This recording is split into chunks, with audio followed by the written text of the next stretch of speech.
1973년 봄. 순아, 손 좀 봐봐. 병호의 목소리는 떨렸다. 23 청년의 목소리치고는 너무 쉰 목소리였다.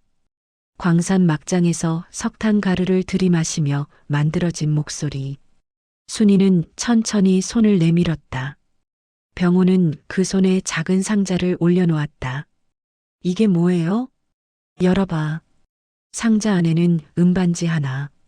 싸구려였다. 은도금도 벗겨져 있었다. 하지만 순이의 눈에서는 눈물이 쏟아졌다. 3년 동안 모은 돈으로 샀어. 원래는 금반지 사고 싶었는데 미안해. 바보. 이게 무슨. 병호는 무릎을 꿇었다. 흙바닥에 무릎을 꿇고 순이의 손을 잡았다. 순이야. 나 100만 원만 더 모으면 돼. 그럼 정식으로 너희 아버지한테 청혼할게. 그때까지만 기다려줄래? 순이는 고개를 끄덕였다.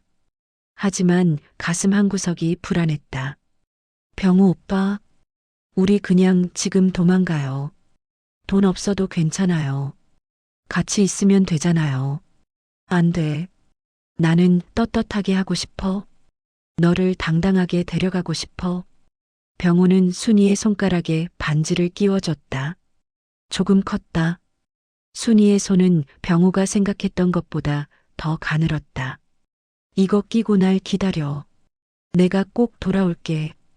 그날 밤, 병호는 입영 통지서를 받았다. 1975년 6월 15일 새벽 4시 23분. 강원도 최전방 지피. 병호는 철모를 쓰고 어둠 속을 응시했다. 주머니 속에는 순이에게 쓴 편지가 들어 있었다. 순아, 다음 달이면 제대야. 벌써 돈도 145만 원 모았어. 금반지로 바꿔줄게. 기다려. 김병호 병장, 교대 시간이다. 예.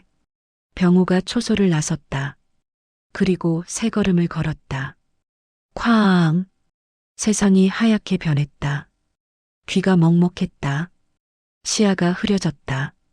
누군가 비명을 지르는 것 같았는데 그게 자신의 목소리인지도 몰랐다.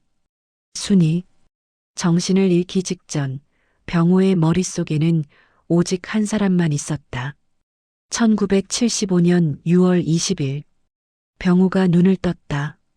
하얀 천장, 소독약 냄새, 그리고 다리가 느껴지지 않았다. 의무관님, 환자 깼습니다. 군의관이 달려왔다. 차트를 보더니 깊은 한숨을 쉬었다.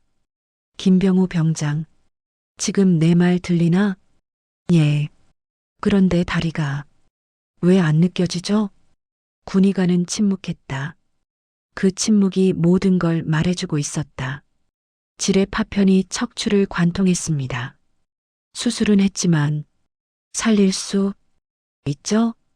죄송합니다. 하반신 마비입니다. 평생 걸을 수 없습니다. 평생. 그 단어가 병호의 머릿속에서 울려 퍼졌다. 아. 병호는 비명을 질렀다. 울부짖었다. 간호사 2명이 달려와서 그를 붙잡았다. 진정제 놓겠습니다. 싫어. 싫어. 순이. 병호는 정신을 잃었다. 그날 밤 병호의 옆 침대에 누워있던 고참 하사가 말했다. 야, 김병호. 정신 차려. 하사님, 너 약혼자 있다며? 예. 연락해야지. 빨리 연락 안 하면 걱정하겠다. 병호는 고개를 저었다. 못해요. 왜? 제가 이 꼴이 됐는데 어떻게 그 애한테 연락을 해요? 저는 이제 짐이잖아요. 하사는 한숨을 쉬었다. 그래도 연락은 해야지. 안 그러면 그 여자는 평생 너를 기다릴 거야. 그게 낫습니다. 뭐? 차라리 기다리다가 지쳐서 다른 사람 만나는 게 낫습니다.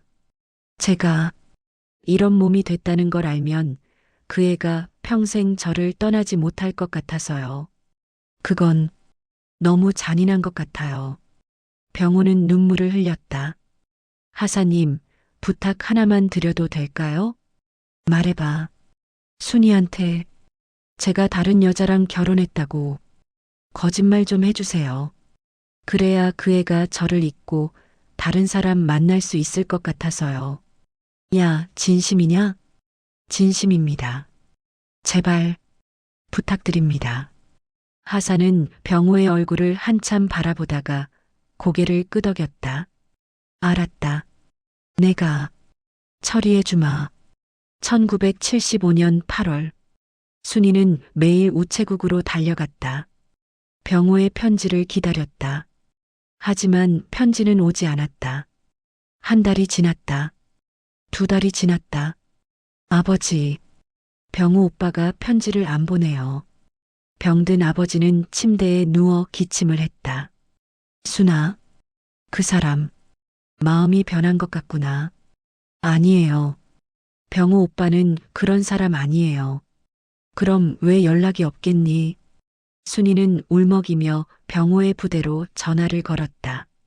하지만 돌아오는 건 차가운 거절뿐이었다. 개인정보는 알려드릴 수 없습니다. 제발이요. 저 약혼자예요. 김병우 병장이 어떻게 지내는지만 알려주세요. 죄송합니다. 뚝. 전화가 끊어졌다. 1975년 10월 3일.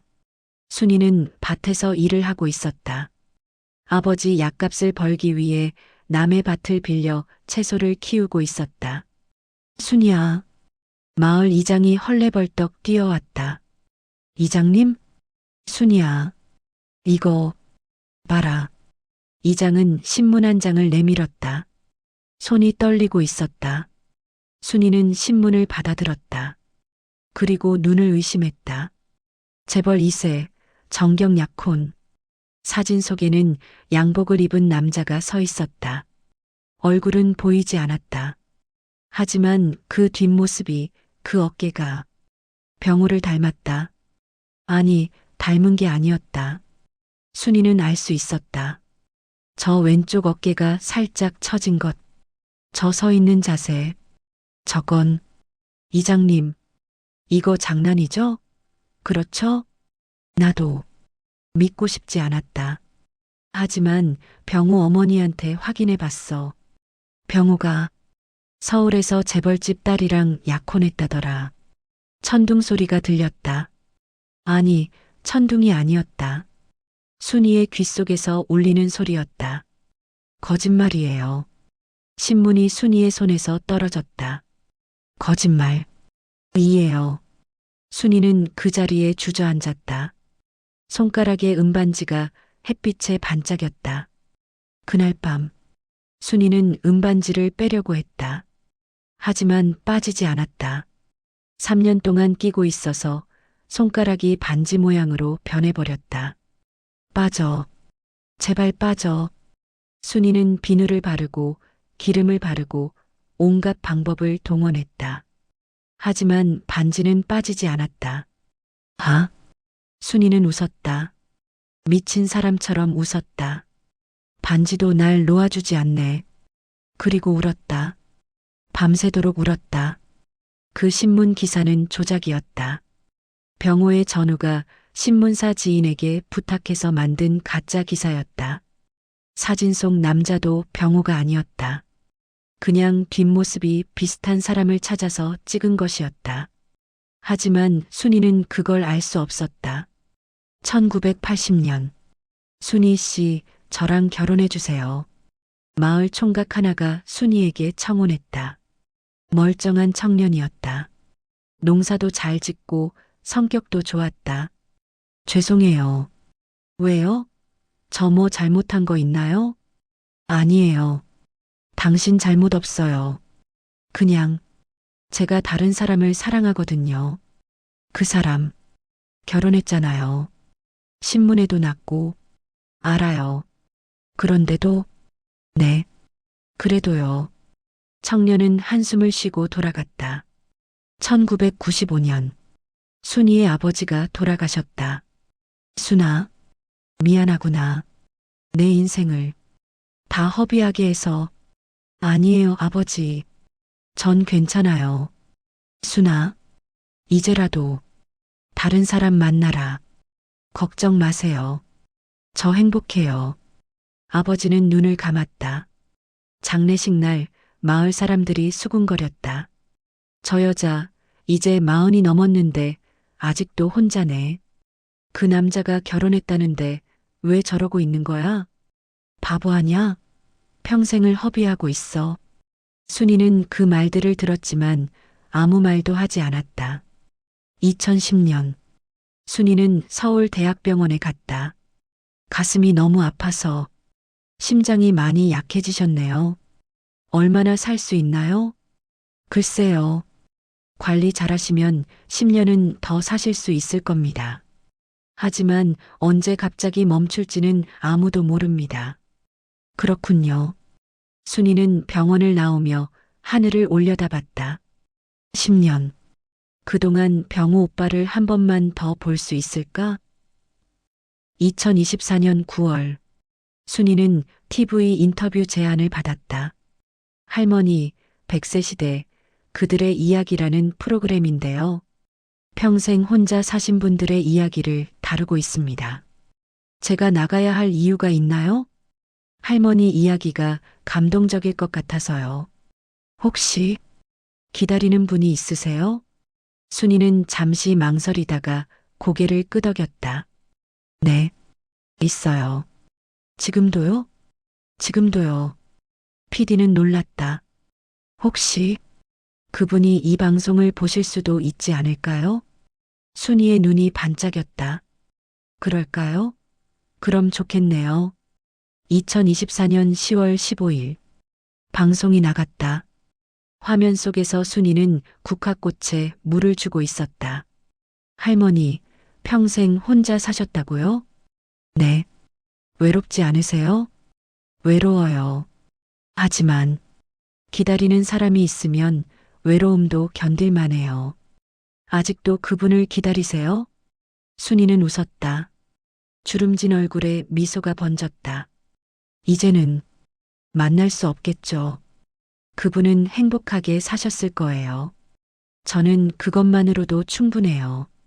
카메라가 순이의 집 안을 비췄다. 벽에는 액자 하나. 1973년 병호와 순이가 함께 찍은 사진. 그리고 순이의 손가락에는 녹슨 은반지가 끼워져 있었다.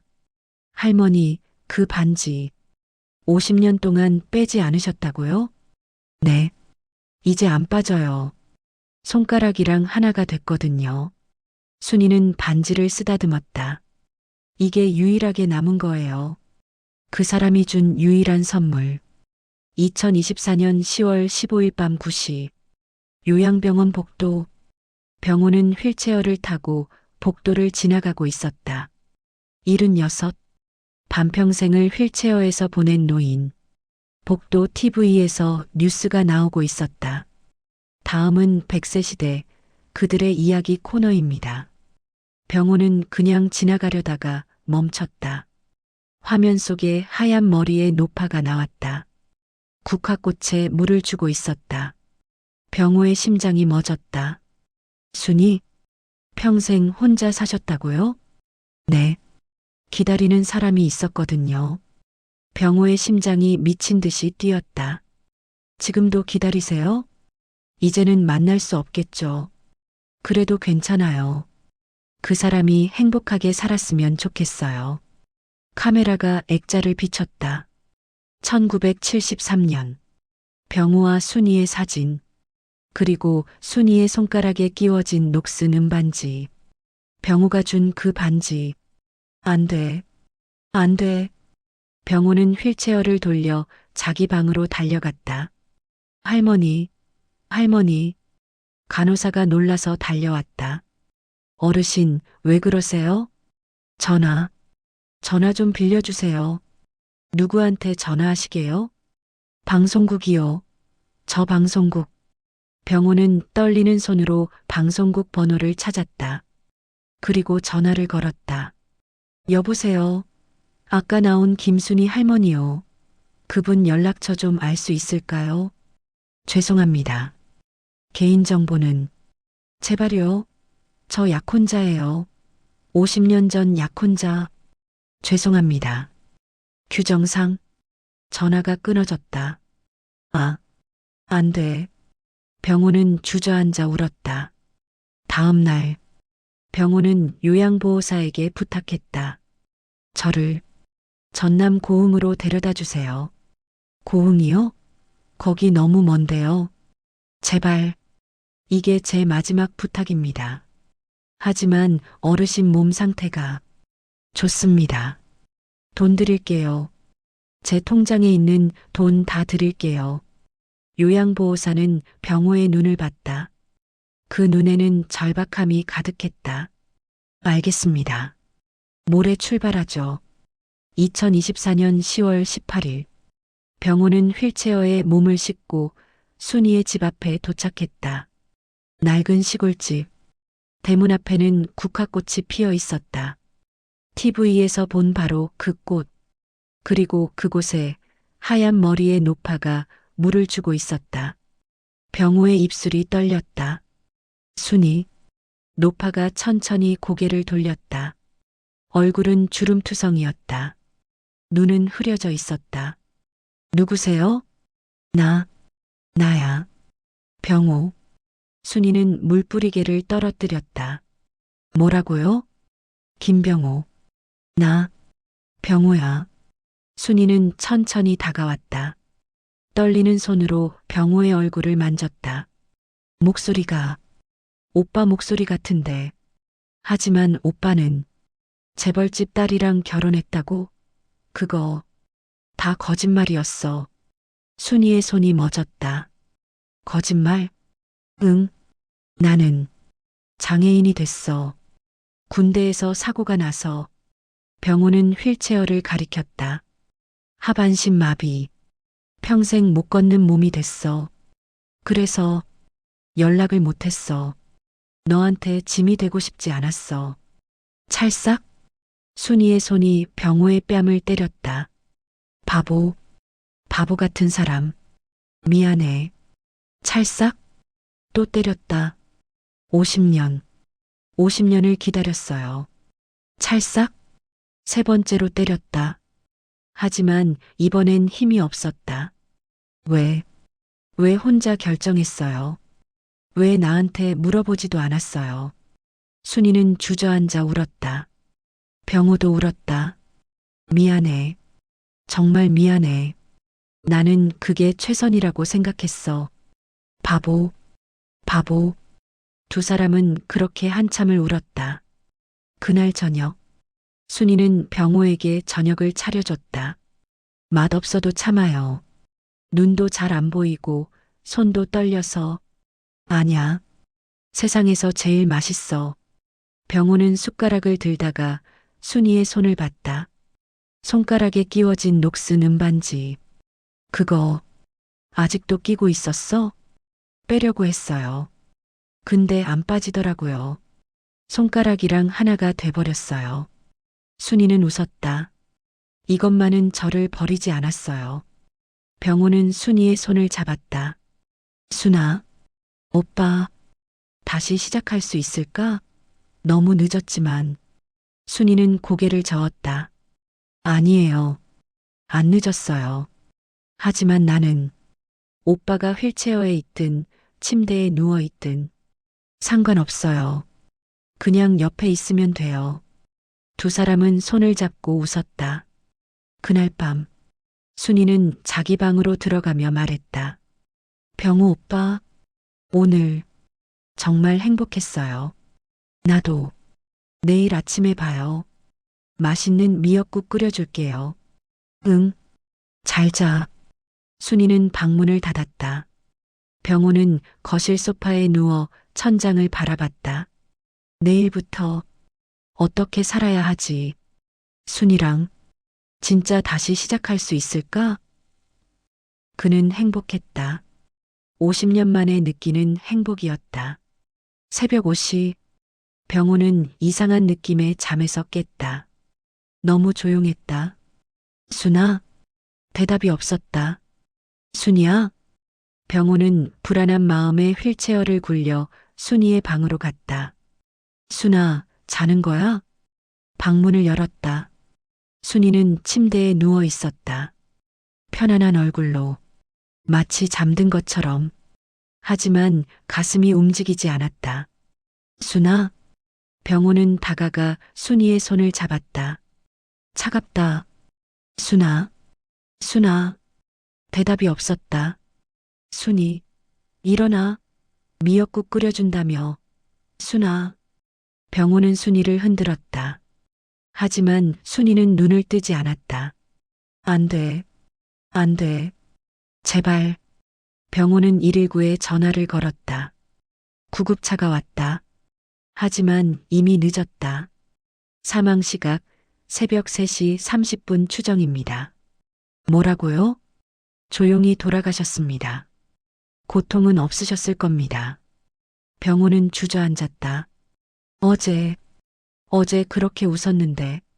침대 옆 탁자에 일기장 하나가 놓여 있었다. 간호사가 그걸 발견하고 병호에게 건넸다.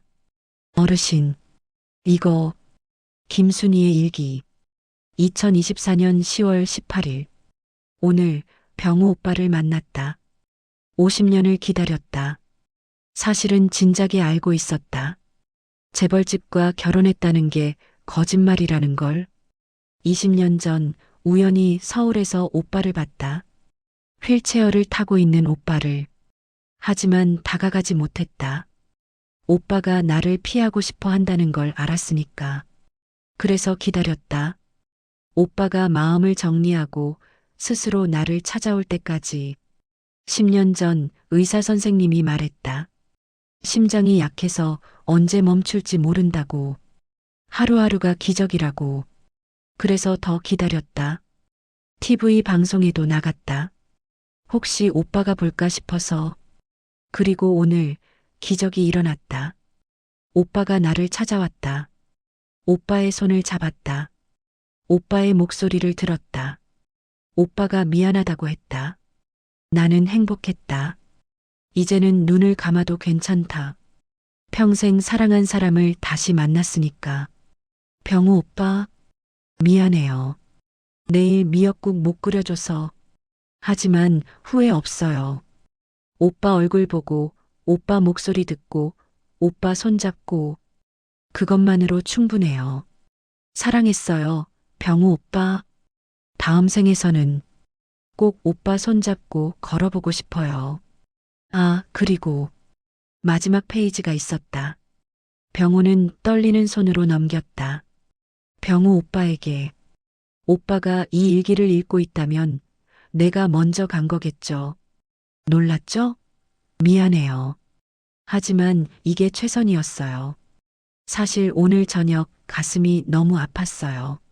심장이 이제 한계인 걸 느꼈어요. 하지만 오빠한테 말 안 했어요. 말하면 오빠가 걱정할 것 같아서. 오빠랑 마지막 식사를 하고 마지막 대화를 하고 마지막으로 잘 자라는 인사를 나눴어요. 그걸로 충분했어요. 오빠, 혹시 이렇게 생각하나요? 내가 일찍 찾아왔으면 순이가 안 죽었을 텐데. 아니에요. 오빠가 언제 왔든 저는 곧 가야 했어요. 심장이 더 이상 버티지 못했으니까. 오히려 오빠 덕분에 저는 웃으며 갈 수 있었어요. 그게 얼마나 큰 선물인지 몰라요. 그러니까 제발 자책하지 마세요. 대신 이것 하나만 약속해줘요. 오빠도 곧 저한테 올 거잖아요. 오빠 나이 보면 알아요. 그때까지 건강하게 잘 먹고 잘 자고 행복하게 살아줘요. 그리고 저한테 올 때 후회 없이 웃으면서 와줘요. 저는 저 세상에서 오빠 기다리고 있을게요. 50년 기다린 거 생각하면 몇 년쯤이야 뭐. 사랑해요, 병우 오빠. 평생, 그리고 영원히. 당신의 순이가. 병우는 일기장을 가슴에 안고 통곡했다. 순아, 순아. 간호사들이 병우를 붙잡았다. 하지만 병우는 순이의 손을 놓지 않았다. 녹슨 은반지가 끼워진 그 손을. 2024년 10월 21일 장례식장. 병호는 휠체어를 타고 영정 사진 앞에 앉아 있었다. 조문객들이 하나둘 찾아왔다. 마을 사람들, 친척들. 할아버지, 식사라도 하세요. 아니, 병호는 3일 동안 아무것도 먹지 않았다. 할아버지, 이러시면 안 돼요. 순이 할머니가 걱정하실 거예요. 순이가 걱정한다고? 병호는 요양보호사를 바라봤다. 순이는 이미 없는데, 그래도 저 세상에서 보고 계실 거예요. 병호는 고개를 떨구었다. 미안해. 못 먹겠어. 그날 밤 11시. 조문객들이 모두 떠났다. 병호만 덩그러니 남았다. 그는 휠체어에서 몸을 일으켰다. 다리에 힘이 없었지만 온 힘을 다해 일어섰다. 그리고 무릎을 꿇었다. 영정 사진 앞에. 순아, 나왔어. 50년 늦었지. 미안해. 병호는 주머니에서 무언가를 꺼냈다. 작은 벨벳 상자. 이거 50년 전에 사려고 했던 거야. 금반지. 상자를 열자 반짝이는 금반지가 나왔다. 1975년에 살 뻔했어. 근데 사고가 나서 못 샀지. 그래도 포기 안 했어. 요양병원에서 일하면서 조금씩 모았어. 50년 동안. 병호는 영정사진에 금반지를 올려놓았다. 늦었지만 받아줘. 눈물이 뚝뚝 떨어졌다. 순아, 나 곧 갈게. 조금만 기다려. 2024년 10월 22일 새벽. 병호는 순이의 집으로 돌아왔다. 할아버지, 여기서 주무시게요? 응. 순이 냄새가 나는 것 같아서. 병호는 순이가 누웠던 침대에 누웠다. 순아, 나 여기 있어. 여기서 기다릴게. 그리고 눈을 감았다. 2024년 10월 23일 아침. 요양보호사가 병호를 깨우러 왔다. 할아버지, 일어나세요. 아침. 요양보호사는 멈췄다. 병호가 웃고 있었다. 조용히, 편안하게, 웃으면서 눈을 감고 있었다. 할아버지. 요양보호사는 병호의 손을 잡았다. 차가웠다. 할아버지. 119가 왔다. 하지만 이미 늦었다. 사망 시각 오전 5시 30분 추정입니다. 병호의 침대 옆에는 편지 하나가 놓여 있었다. 김병호의 마지막 편지. 순이에게. 나간다. 오늘 꿈을 꿨어. 너랑 같이 걷는 꿈. 나는 걸을 수 있었고, 너는 젊었고, 우리는 손을 잡고 벚꽃길을 걸었어. 너무 행복해서 깨고 싶지 않았어. 그래서 결정했어. 이제 가도 될 것 같아. 미안해, 순아. 약속 못 지켜서. 내가 기다리라고 했는데 나 먼저 가. 하지만 이해해줘. 나는 내가 없는 세상에서 하루도 못 살 것 같아. 저 세상에서 기다리고 있어. 내가 먼저 가서 우리 살 집 알아볼게. 이번에는 꼭 금반지 끼워줄게. 약속? 사랑해, 순아. 50년 늦게 말하지만 정말 정말 사랑해. 너의 병호가. 그런데 편지 뒤에 한 줄이 더 있었다. 추신. 순아, 내가 죽으면 내 옷주머니 확인해봐. 거기 편지 하나 더 있어. 그건 1975년에 쓴 거야. 내가 읽어야 할 편지. 요양보호사는 병호의 옷을 뒤졌다. 그리고 구겨진 편지 한 장을 찾았다. 50년 된 편지. 종이는 누렇게 변했고 글씨는 흐릿했다. 1975년 6월 20일 김병호가 쓴 편지. 순이에게. 이 편지를 내가 읽을 일은 없을 거야. 나는 이걸 보낼 생각이 없거든. 하지만 쓰고 싶어서 쓴다. 순아, 나 사고 났어. 다리를 못 쓰게 됐어. 의사 선생님이 평생 못 걷는데 너한테 이 말을 하고 싶어. 하지만 할 수 없어. 내가 알면 넌 날 떠나지 못할 거야. 그래서 거짓말을 할 거야. 내가 다른 여자랑 결혼했다고. 넌 날 미워할 거야. 원망할 거야. 그래도 괜찮아. 미워하면서 다른 사람 만나면 돼. 그게 내가 행복해지는 길이니까. 하지만 순아, 하나만 알아줘. 나는 평생 너만 사랑할 거야. 다른 여자 안 만날 거야. 결혼도 안 할 거야. 그냥 너만 생각하면서 살 거야. 그게 내가 할 수 있는 유일한 사랑이니까. 미안해, 순아. 그리고 사랑해.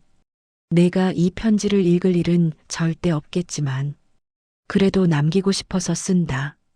안녕, 순아. 행복해. 병우가. 요양보호사는 편지를 읽고 눈물을 흘렸다. 할아버지, 할머니, 두 사람은 평생을 떨어져 있었지만 단 한 번도 서로를 놓지 않았다. 2024년 10월 25일 합동 장례식. 마을 사람들은 병우와 순이의 유골함을 나란히 묻어주었다. 이 두 사람 참 안타깝네. 그래도 마지막에는 만났잖아. 그게 다행이지. 묘비에는 이렇게 쓰여 있었다. 김병우, 김순이 50년을 기다렸고 영원히 함께합니다. 하지만 이야기는 여기서 끝나지 않았다. 2024년 11월 1일 마을 이장이 순이의 집을 정리하다가 무언가를 발견했다. 이게 뭐지? 낡은 나무 상자. 상자를 열자 편지들이 가득 들어 있었다. 365통의 편지. 모두 순이가 병호에게 쓴 편지들이었다. 하지만 보내지 않은 편지들. 1976년 1월 1일. 병호 오빠에게. 새해 복 많이 받으세요. 오빠는 어디서 새해를 맞고 있나요? 재벌집 딸이랑 행복하게 지내고 있겠죠. 저는 괜찮아요. 전혀 안 슬퍼요. 거짓말. 1980년 5월 15일. 병우 오빠. 오늘 꿈에서 오빠를 봤어요. 오빠가 휠체어를 타고 있더라고요. 이상한 꿈이죠? 근데 왜 그 꿈이 진짜처럼 느껴지는 걸까요? 1995년 12월 24일. 병우 오빠. 크리스마스예요. 오빠랑 같이 보내고 싶었는데. 근데 괜찮아요. 마음속으로는 늘 같이 있으니까. 2010년 3월 30일. 병우 오빠. 의사 선생님이 심장이 안 좋대요. 언제 죽을지 모른대요. 근데 무섭지 않아요. 죽으면 오빠 만날 수 있을 것 같아서. 2024년 10월 15일. 병우 오빠. 오늘 TV 방송 나왔어요. 혹시 오빠가 볼까 싶어서. 바보 같죠? 50년이 지났는데 아직도 오빠를 기다리는 저. 그래도 후회 안 해요. 오빠를 사랑한 건 제 인생 최고의 선택이었으니까. 마지막 편지는 2024년 10월 18일자였다. 병우 오빠. 오늘 기적이 일어났어요. 오빠가 저를 찾아왔어요. 50년 만에 오빠 얼굴을 봤어요. 목소리를 들었어요. 손을 잡았어요. 이제 죽어도 여한이 없어요. 사랑해요, 병우 오빠. 이 말 50년 동안 하고 싶었어요. 사랑해요. 사랑해요. 사랑해요. 순이가. 이장은 편지들을 읽고 한참을 울었다. 이 사람들 정말. 1년 후 병우와 순이가 묻힌 묘지. 한 젊은 여성이 꽃을 들고 찾아왔다. 요양보호사였다. 병우를 돌봤던 그 여성. 할아버지, 할머니. 1년이 지났어요. 그녀는 묘비 앞에 국화꽃을 놓았다. 할아버지가 마지막에 하신 말씀 기억나요? 세상에 사랑이 뭔지 모르는 사람들이 많아. 그런 사람들한테 우리 이야기를 들려줘. 사랑은 함께하는 시간이 아니라 함께하고 싶은 마음이라고. 그 마음만으로도 평생을 살 수 있다고. 그래서 저 할아버지 이야기를 책으로 썼어요. 그녀는 가방에서 책 한 권을 꺼냈다. 50년 만에 재회. 많은 사람들이 읽고 있어요. 울고, 웃고, 사랑하는 사람한테 연락하고, 할아버지 덕분에 사람들이 깨달았대요. 사랑은 늦지 않았다고. 지금 바로 말해야 한다고. 요양보호사는 웃었다. 할아버지, 할머니, 고마워요. 사랑이 뭔지 보여줘서. 이제 편히 쉬세요. 둘이서 손잡고 천천히 걸으면서 바람이 불었다. 국화꽃잎이 날렸다. 마치 두 사람이 대답하는 것처럼. 당신 곁에 사랑하는 사람이 있나요? 너무 늦기 전에 말해주세요. 사랑한다고, 고맙다고, 미안하다고. 병우와 순이처럼 50년을 기다리지 마세요. 지금 바로 오늘 말해주세요. 그것이 병우와 순이가 우리에게 남긴 마지막 선물입니다. 사랑은 함께한 시간이 아니라 함께하고 싶었던 마음이다. 김병우, 김순이의 이야기에서 이야기가 마음에 드셨다면 구독, 좋아요 부탁드립니다. 영상 제작에 큰 힘이 됩니다. 감사합니다.